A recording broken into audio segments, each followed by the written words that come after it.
கேரள மாநிலம் வயநாட்டில் தொகுதி மக்களுக்கு நன்றி தெரிவித்து ராகுல் காந்தி தற்போது பிரம்மாண்ட பேரணியில் ஈடுபட்டிருக்கிறார். இது குறித்த கூடுதல் விவரங்களை எமது சிறப்பு செய்தியாளர் பால்முருகனிடம் கேட்கலாம். வணக்கம் பால்முருகன், இது குறித்த கூடுதல் விவரங்களை பதிவு செய்யுங்க. அதாவது வயநாடு தொகுதியில் வெற்றி பெற்ற ராகுல் காந்தி தனது தொகுதி மக்களுக்கு நன்றி தெரிவிப்பதற்காக இன்று கேரளா சென்றிருக்கிறார். கேரளாவில் மலப்புரம் பகுதியில் சற்று முன்னர் அவர் பேசிய ராகுல் காந்தி பல்வேறு முக்கிய தகவல்களை தற்போது தெரிவித்திருக்கிறார். குறிப்பாக நடந்து முடிந்த தேர்தல் குறித்து பாஜக குறித்தும் கடுமையான விமர்சனத்தை முன்வைத்திருக்கிறார். நடந்து முடிந்த தேர்தல் என்பது அரசியல் சாசனத்திற்கும் பாஜகவினுடைய எதிர்ப்புக்கும் தேர்தல், அதாவது மமதைக்கும் எதிரான ஒரு தேர்தலாக இருந்ததாக அவர் குறிப்பிட்டிருந்தார்.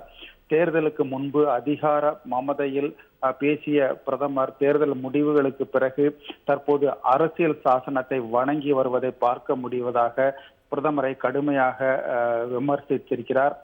அதே போன்று நடந்து முடிந்த தேர்தலில் என்ன மொழி பேச வேண்டும், என்ன உணவு உண்ண வேண்டும், என்ன கலாச்சாரத்தை பின்பற்ற வேண்டும் என்பதை அவர்கள் தீர்மானிப்பார்கள் என்கிற வகையில் பேசி வந்தார்கள். அதாவது அரசியல் சாசனம் தான் நாம் என்ன மொழி பேச வேண்டும், என்ன உணவு உண்ண வேண்டும், என்ன கலாச்சாரத்தை பின்பற்ற வேண்டும் என்பதை நமக்கு பாதுகாப்பாக வழங்கி இருக்கிறது. ஆனால் பிரதமரும் மோடியும் கேரளாவில் ஹிந்தி பேச வேண்டும், தமிழ்நாட்டில் தமிழுக்கு பதில் ஹிந்தி பேச வேண்டும் என்கிற அடிப்படையில் அவர்கள் பேசி வந்தார்கள்.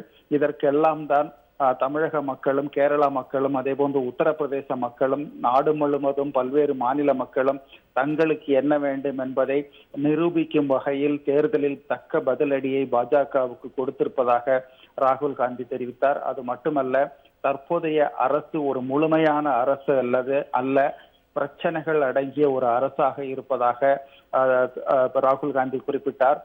நாடாளுமன்றத்தில் எதிர்க்கட்சிகள் ஒன்றிணைந்து மக்களுடைய அனைத்து பிரச்சனைகளுக்கும் தீர்வு காண்பதற்கான நடவடிக்கையை மேற்கொள்ளும் என்றும் அவர் தெரிவித்தார். அது மட்டுமல்ல, நான் ஒரு சாதாரண மனிதன் என்று ராகுல் காந்தி தெரிவித்தார். பிரதமர் போன்று தான் ஒரு மனித பிறவி அல்ல என்று கூறவில்லை என்பதையும் சுட்டிக்காட்டினார்.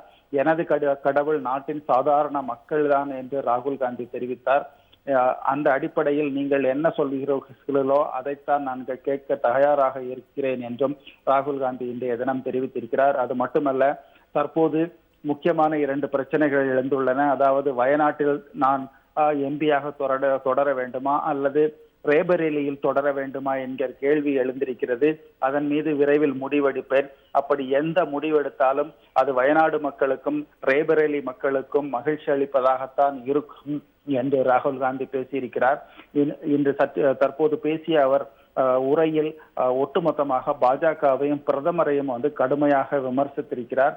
அரசியல் சாசனத்திற்கு எதிரான நடவடிக்கைகளைத்தான் தொடர்ந்து பாஜக அரசும் பிரதமரும் மேற்கொண்டு வந்தனர். அதனை காக்குவதற்கான ஒரு போராட்டம் இந்த தேர்தலில் நடைபெற்றிருந்தது. அதனை ஏற்றுக்கொண்டு மக்கள் வாக்களித்திருக்கிறார்கள் என்றும் ராகுல் காந்தி தெரிவித்திருக்கிறார். உமேரா, கேரள மாநிலம் வயநாட்டில் தொகுதி மக்களுக்கு நன்றி தெரிவித்து ராகுல் காந்தி மேற்கொண்டு வரும் பேரணி குறித்து கூடுதல் விவரங்களை வழங்கியமைக்கு நன்றி பால்முருகன்.